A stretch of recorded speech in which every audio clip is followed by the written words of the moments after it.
it's Brianna Bre'sBooks again. I'm here to do the first portion of my June 2015 wrap-up because I have to get these back to the library. So far,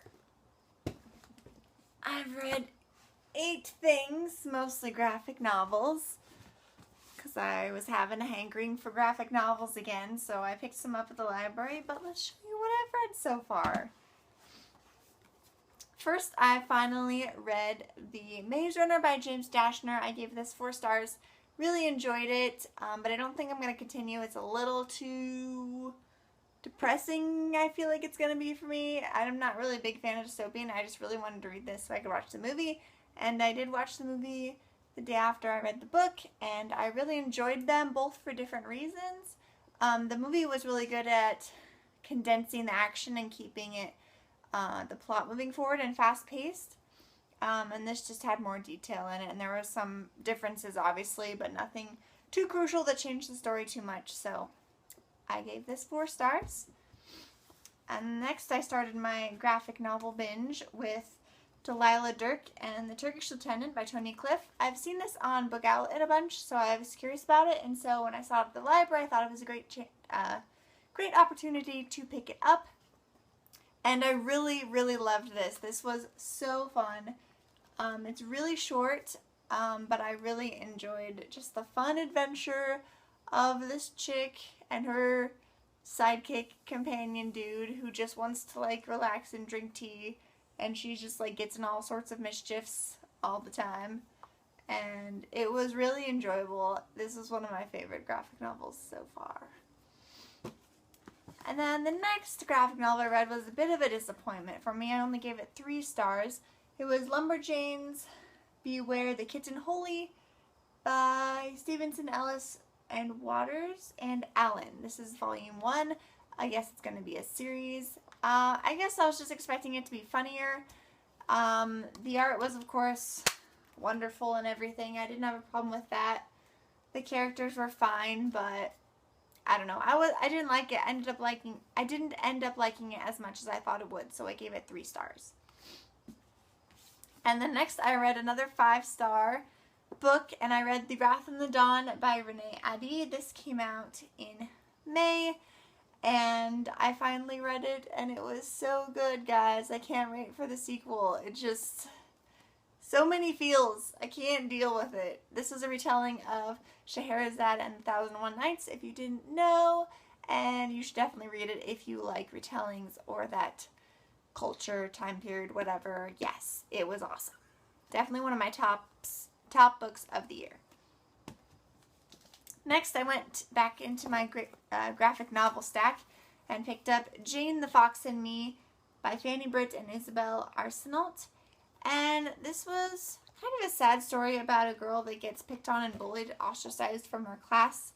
And the drawings were pretty interesting. They were like almost like sketches. But it's about how she got through her hard grade school life by reading Jane Eyre, and I'm not going to spoil the ending for you, but it ends up really sweet and good, and so if that sounds like something you might like, I would pick it up. I believe I gave this 4 stars.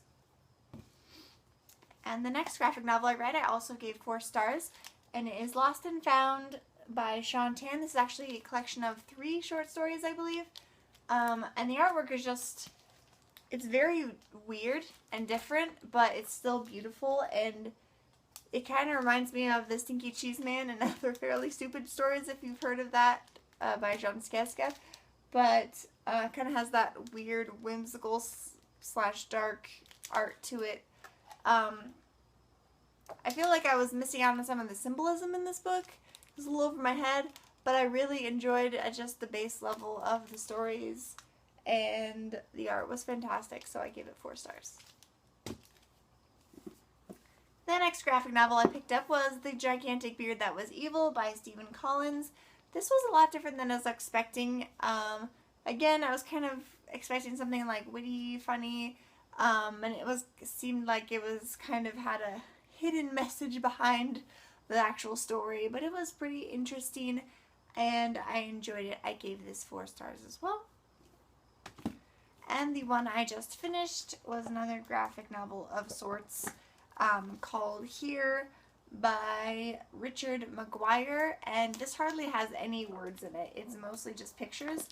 It's a very interesting concept, actually. It's basically shows you images of what is taking place in one area over a span of hundreds of thousands of years, trillions and billions of years, basically, and he combines them all into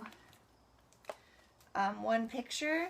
So on one page there is a section showing what the room looks like at year 2050, 1986, 1955. So on a lot of these pages you have several different images from different time periods, what it looks like when it's in the same location. So it was very interesting. It was a little slow to get through because there was just so much and it was kind of hard to keep track of the different timelines and things. But just taking it for what it was, I enjoyed it, and it was a very interesting concept. I gave this 4 stars. So those are all the books I read so far this month. Only 2 novels kind of got lost, buried in the graphic novel binging, but I'm hoping to get 1 or 2 more done this month, hopefully before the end of the month, and I'll add that clip at the end. Currently I am reading the first volume of the Sword Art Online novels. That's another reason why I haven't been reading as many longer novels this month yet, is because I've kind of been obsessing over anime the last couple weeks. I caught up on Fairy Tail, and I almost finished the 2nd season of Sword Art Online, and I watched 2 seasons of Kimi ni Todoke.